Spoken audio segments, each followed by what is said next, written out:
어렵고 복잡한 뉴스 쉽게 풀어드리겠습니다. 문현진 전문가의 뉴스창입니다.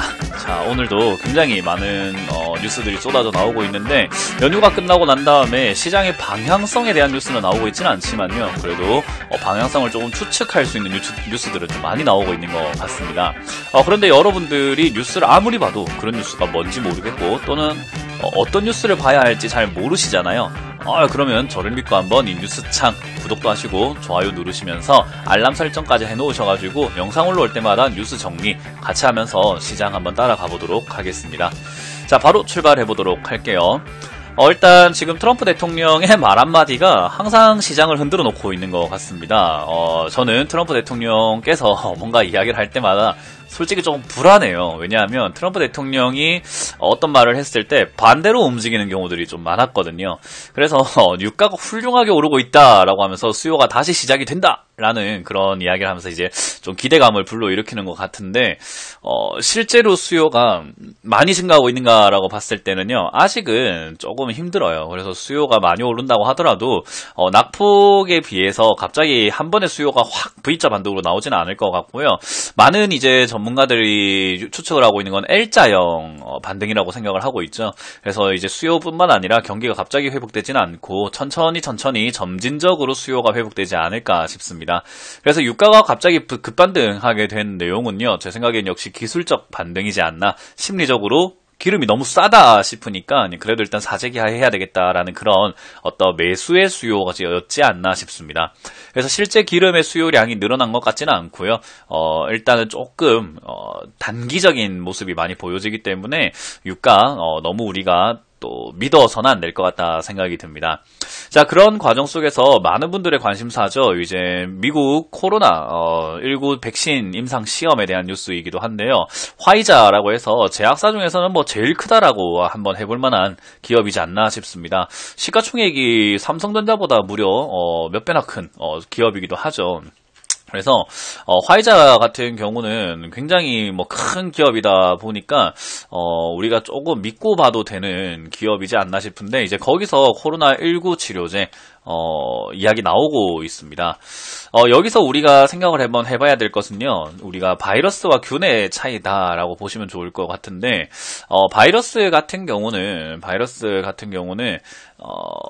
좀 쉽게 생각하면요. 바이러스는 치료가 안 돼요. 근데 균은요, 우리 몸에 들어왔을 때 균이 들어와서 생기는 어떤 내용들이 있기 때문에, 균은 죽여버리면 끝이기 때문에 우리가 보통 항생제로 치료를 하죠.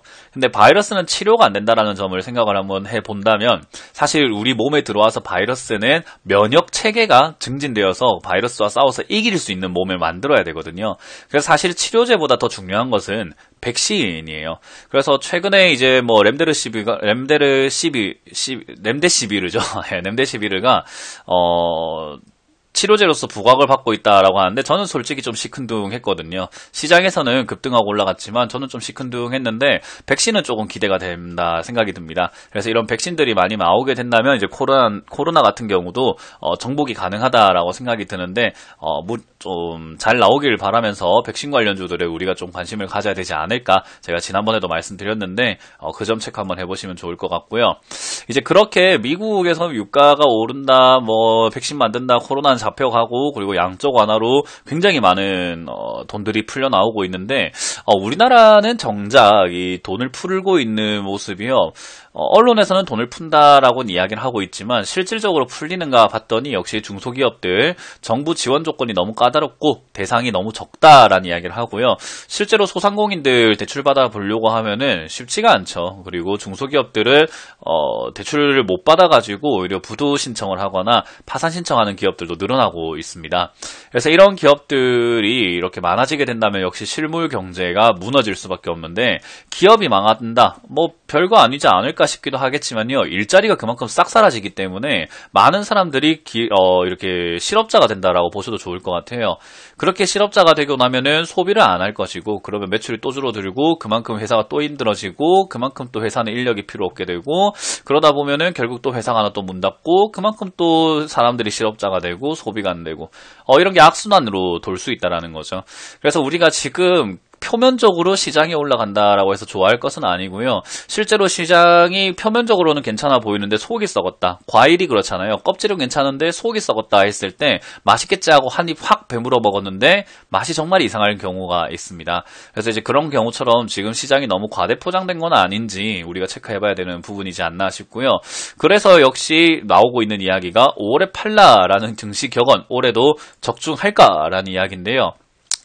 실제로 우리 예전에 장단기 금리 역전이라는 뉴스가 있었어요. 단기 금리와 장기 금리가 역전이 되어버리는 그런 현상이 나타났었거든요. 근데 이제 그런 현상이 나타났을 때 많은 사람들이 장단기 금리 역전이 일어났을 때는 보통 1년 뒤에 대공황이 오던데 보통은 1년 뒤에 주가가 많이 빠지던데 1년 뒤에 주가가 많이 이렇게 빠져 있던데 라고 했는데 이번에는 다를 거야 라고 이야기를 했었거든요. 근데 역시나 작년 한 3월쯤에 장단기 금리 역전 현상이 일어났었는데 올해 3월에 코로나 때문에 박살이 났습니다.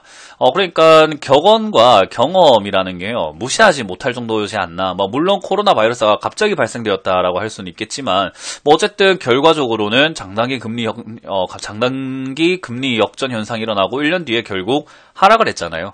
그러니까 이렇게 봤을 때 5월엔 팔라라는 증시 격언, 우리가 10년치를 이렇게 증시를 한번 보니까 7번이 하락을 하고 그리고 3번이 조금 올라갔더라라는 건데 7번 하락을 했으니 7대3 정도의 비율이라고 한다면 10년 동안 그랬다면 이번에도 그럴 수 있다라고 생각하는 게 맞지 않을까라고 저는 생각을 해요. 왜냐하면 30% 노리기에는 승률이 너무 낮잖아요. 그래서 저는 개인적으로 단기 관점으로 매매를 하시는 게 좋고 무조건 다 팔고 이제 주식 5월엔 쉬어라가 아니라 이제 들고 있던 종목들 수익 실현시킬 거 현금화할 수 있는 거 현금화 해놓고 단기적인 매매 관점으로 보다가 저점이 또 나오게 된다면 그때 저점 투자를 하면 되니까요. 그 점 참고하시면서 여러분들이 매매하시는 게 좋지 않을까 싶습니다.